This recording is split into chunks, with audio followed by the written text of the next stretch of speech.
Okay, the idea here is simple. Bucket of water, 2x4 floating on it. I have my Sig P 238, 9mm.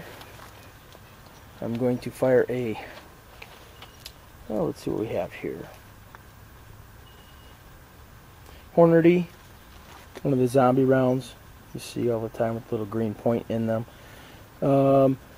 Stand on the ladder, shoot it directly down into that board.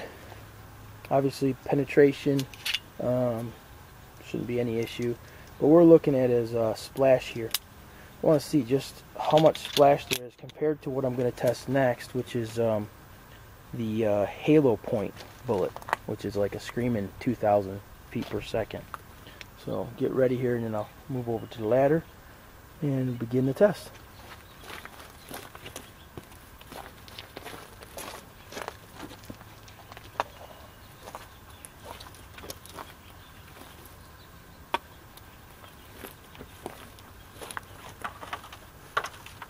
.115 grain.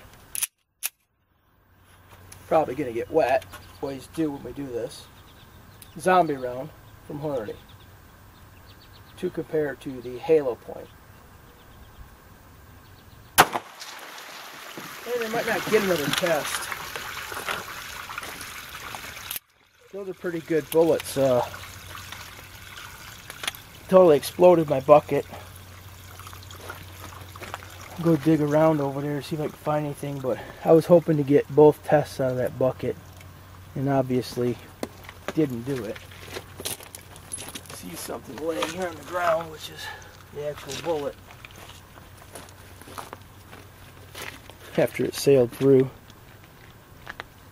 the board and whatever water it was, it must have went sideways and shot out the side, or simply created enough pressure that just devastated that bucket. So I would like to reset, and I have another 5-gallon bucket in there. We'll use that for the next